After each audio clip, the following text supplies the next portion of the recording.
Сәлем достар. Бүгінгі кинотайымда 2012 жылы жарық көрген «Все о моей жене» фильмі. Фильмнің оқиғасы Жапонияның Нагоя қаласында басталады. Кореялық Джон Ин жер сілкінісінен қорқып, үстелдің астына тығылады, содан кейін үрейленіп көшеге жүгіріп шығады.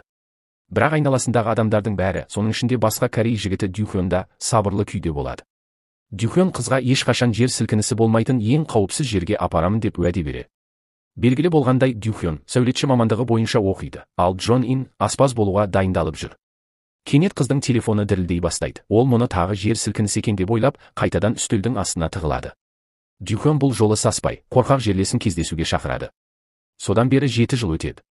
Джон Ин поштальонға ұрысып, ол олардың ауласына газет тастағанына ашуланады, себебі ол мұны жасамау керек деген жазу қалдырған еді. Поштальон кінәсін мойындамай, қарсыласа бастап еді. Аз қалғанда әйел оны ұрып жібере жаздады.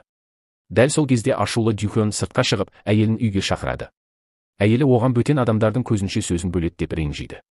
Дюхён ішуге қарсы болса да, әйелі оны 2 стақан шырын ішуге мәжбүрлейді, және ол тіпті дәретханада отырса да артынан қалмайды. Әзер дегенде шырынды ішіп болған Дюхён қиналып, бір дыбыс шығарып қояды, дәл сол сәтте унитаз су шашып жібереді. Джон Ин күйеуін ұрысып, киімдерді жан-жаққа лақтырады. Кенет Дюхён ажырасып кетейік деп айтып қалады, бірақ артынша әзіледі дейді. Бұл сөз әйелді мүлде ашуландырады. Ол темекісін алып, тура ас үйде шегіп, күйеуіне дем шығарған күйі шаңсорғышпен үй жинай бастайды, еріне тамақтануға мүмкіндік бермейді. Дюхён жұмысқа кетісімен, Джон Ин дереу оған телефон соғып, өзін ұсқынсыз сезініп жүргенін және ішінің қатқанын айтып, шағымданады. Бұның бәріне оның ақымақ әзілдері кінәлі дейді. Джон Ин телефонды қойып тастады, бірақ бірден қайта қоңырау шалды. Тағы біраз ұрысып қайта өшіп кетті. Дюхён ашуланып айқайлады, болды, ажырасамыз деп, сол сәтте көлігімен басқа машинаға соғылып қалды. Жұмыста басқа қалаға маман керек екенін білген соң, Дюхён өзі баруға келісім берді. Бірақ тағы бір ер адам да барғысы келді, өйткені оның әйелі оған опасыздық жасап, үйде отыру оған ауыр тиіп жүрген еді. Үйге келген Дюхёнды әйелі есіктің алдында күтіп тұрды. Бір күнде бірнеше қорап темекі шегіп тастаған. Тағы да күйеуін ұрысып, мазасын алды. Келесі күні Дюхён әріптесінен командировкаға өзін жіберуін өтінді. Әріптес айтты, мен ешқашан дауламаймын. Әйелім әрқашан дұрыс, ал мен үнемі кінәлімін. Ақылдан адасып бара жатырмын. Ол Дюхёнға кеңес берді, әйеліңнің өзі ажырасқысы келетіндей етіп әрекет ет. Яғни, оғаш әрі тітіркендіргіш бол. Сол күні жұмыстан келген Дюхён киімін ауыстырмады. Әйелі таң қалды, ауырды ма деп ойлады. Сосын ол жуынудан да бас тартты. Бірақ Джон Ин бұған сенбеді. Ақыры ерін жуындырып, киімін ауыстырды да үстіне тағы паста құйып берді. Кейін Дюхён бастығына барып, әріптесімен бірге іссапарға баруға рұқсат сұрады. Рұқсат алған соң қатты қуанып, әйеліне кететінін хабарлады. Ақыры еркіндік. Бір ай бойы ол қарлы Канның қаласында жалғыз болады. Онда жергілікті радио бар, оны бар жоғы 4 адам тыңдайды. Радиода жұмыс істейтін Сон есімді қыз Дюхёнға қалаға бейімделуге көмектесуі керек болды. Дюхён оған әйелінен қашып келгенін айтты. Бірақ ол жаңа махаббат іздеп келген жоқ, тек тыныштықпен тынығу үшін. Бірақ кешке үйіне келсе, ас үйде әйелі отыр. Ол дастархан жайып, бәрін дайындап қойған. Дюхённың тамағына бірден түйін тығылды. Джон Ин бұл қала ұнамайтынын, бірақ күйеуі үшін шыдайтынын айтты. Ал Дюхён ашуланып, үй қараусыз қалды ғой деді. Әйелі болса, бастысы отбасы деп жауап берді. Бірақ ол тағы да күйеуінің жүйкесіне тие бастады. Дюхён дәретханаға тығылмақ болды, бірақ әйелі артынан келді. Еркек ашуланып, айқайлап жіберді, өз сандырағыңды өзіңде сақта деп, тамақты алып, әйелінің аузына тыға бастады. Бірақ бұл тек оның қиялында ғана болды. Шындығында ол дәретханада отырып, әйелі тоқтаусыз сөйлеп жатқанын үнсіз тыңдап отыр еді. Директор жаңа жобаның құрметіне кеш ұйымдастырды. Барлық қызметкерлер жұбайлармен шақырылды. Ал Дюхён болса, бір кеш болса да жалғыз болғысы келіп, бастығына әйелім ауырып қалды деп өтірік айтты. Үйге бара жатқанда ол көрші үйден жылап шығып бара жатқан бір әйелді көрді. Сол сәтте тағы бір қыз келіп көршіге шу шығарды, испанка, ол оған бола жарты әлемді ұшып келген екен, ал корей жігіт болса, оны елемей тастаған. Кенет бұтаның арасынан 3-ші әйел шықты, ол да сол еркек үшін үйінен қашып келген. Ал әлгі еркек 4-ші әйелді үйінен қуып шықты, ал ол тіпті күйеуі мен балаларын тастап, соның артынан келген екен. Джон Ин кешке барғысы келмеді, бірақ күйеуі үшін баруға шешім қабылдады. Дюхён болса, бармаудың амалын іздеп, не істерін білмей, әдейі тарелканы сындырып, еденге су құйып қойды. Джон Ин жүгіріп келе жатып тайып құлап, аяғын шығарып, саусағын сындырып алды. Бірақ ол соған қарамастан бәрібір кешке барды. Кешке ол тіпті балдақпен келсе де, әдемі көрінді.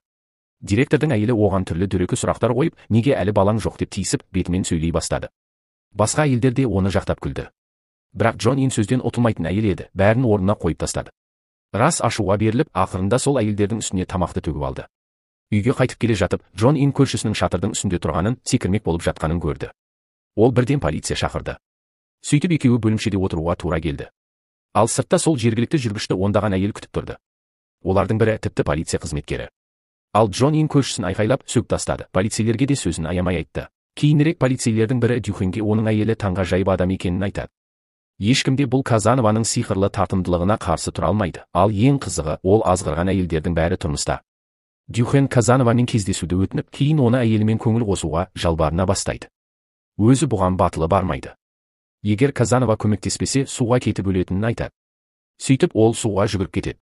Казанова оны құтқаруға ұмтылады, бірақ ақырында өзі су жұтып, әрең ажалдан аман қалады, себебі құтқарушының өзі жүзуді білмейді және судан қорқады. Дюхен алиды, ол тіпті телесериалда ойнайтындай әйелге үйленіп қойған. Бірақ Жапониядағы сол күн оның тағдырлы күніне айналды. Казанова осындай ерекше әйелді азғыруға келседі. Алайда олардың кездесуіне мүмкіндік болу үшін Джон Ин жұмысқа орналасуы керек еді. Дюхен оны радиостанцияға жібереді. Өмірінде ең қатты жақсы көретіні сөйлесу болғандықтан, әйел бірден болашақ эфирлерге миллион тақырып ұсынады. Ал жалақысын оған күйеуі жасырын түрде төлейтін болады. Бірақ өзіне сенімді Джон Ин бірден жалақысын 3 есе арттыруды талап етеді. Джон Иннің алғашқы жұмыс күні басталды. Ол бір сәтке де тынбай, бәрін талқылап, бәрін сынап отырды. Казанова денесін көрсетіп назар аудартуға тырысады, бірақ Джон Ин оны жай итеріп тастайды да, күйеуіне, қыстың ортасында майкамен жүретін мына бір оғаш адаммен сөйлеспе дейді. Казанова мұны өзіне шақыру ретінде қабылдайды. Енді ол бұл ерекше әйелді бағындыруға бел буады, бірақ физикалық қатынассыз деп нақтылап айтады Дюхен. Маман әйелдің өзін жайсыз сезініп жүргенін, ченнел әтірін қолданатынын және іш қатумен қиналатынын байқайды. Оны бар болғаны 3 рет көрсе де, уақытты босқа өткізбепті. Бірақ бұл жеткіліксіз еді.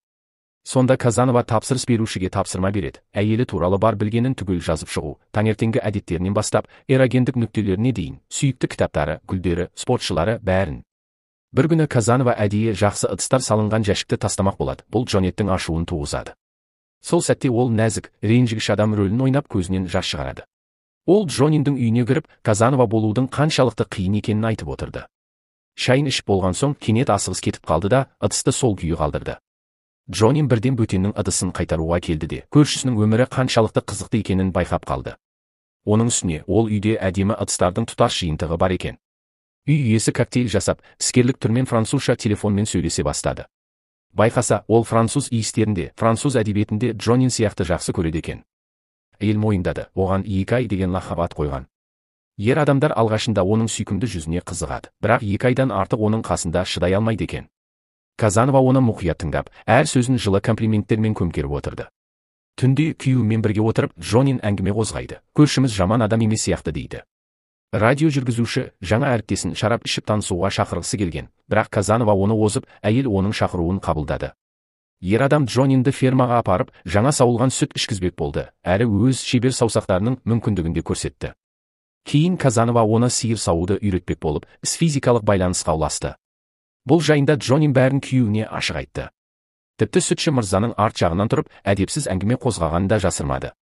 Джон Ин жаңа досымен қызықты уақыт өткізуді жалғастырып жүр, ал оның күйеуі Казановадан күн сайын есеп алып отырады.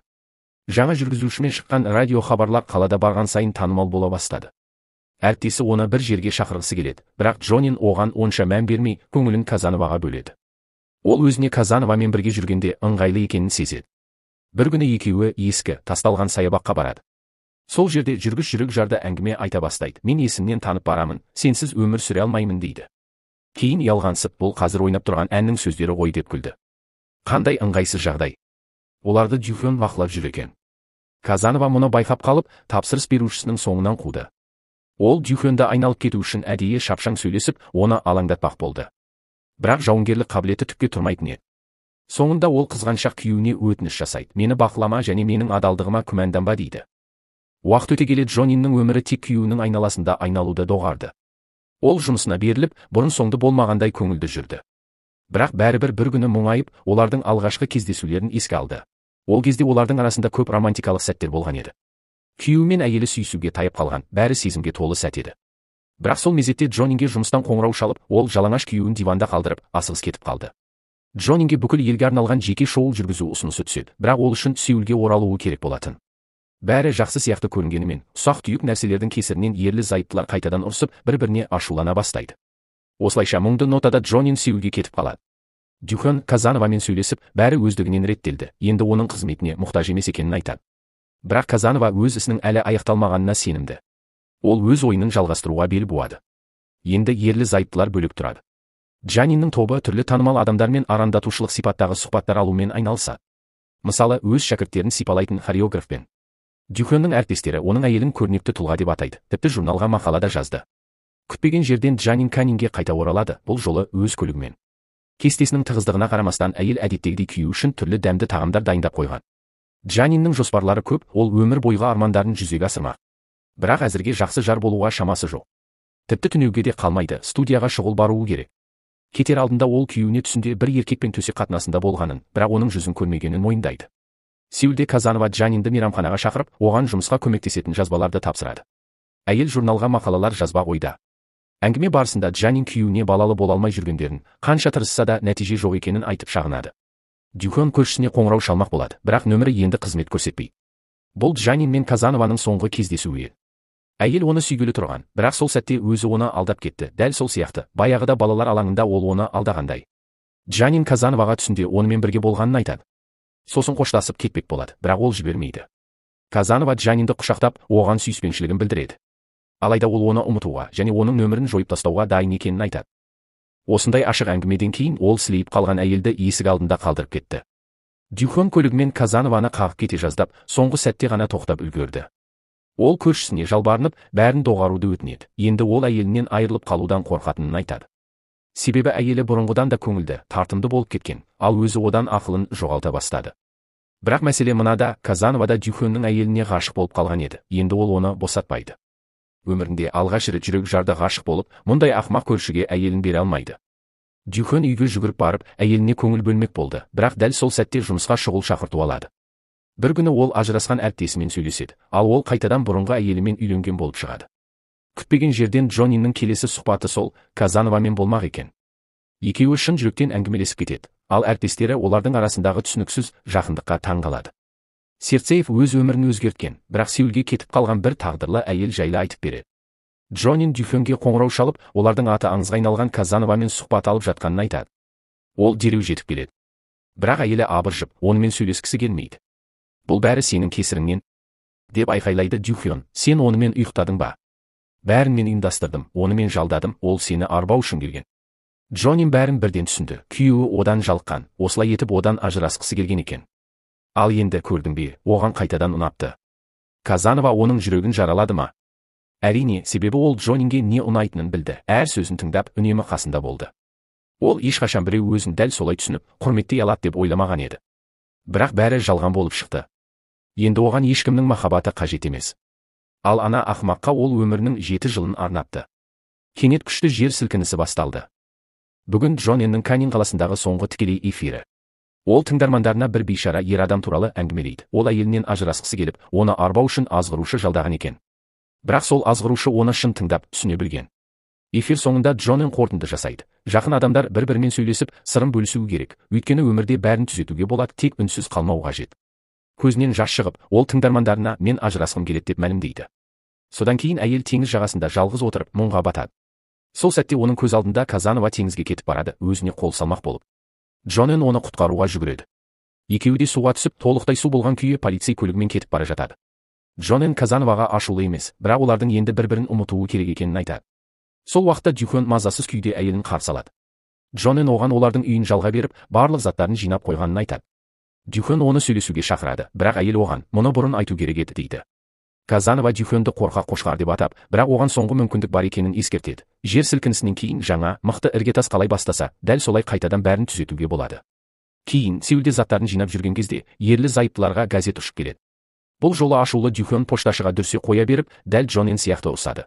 Олар соңғы түнді бір үйде, бірақ бөлек бөлмелерде өткізеді. Түн ортасында Джонин күйеуінің жанына келіп, қасына жатып, оны сүйеді.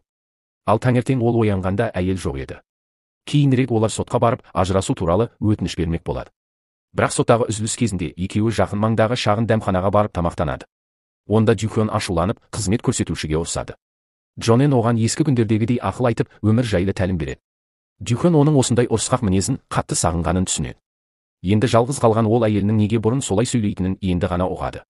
Сол сәтте телефон дір етті, ал Джонен баяғы Жапониядағыдай үстелдің астына тығылады.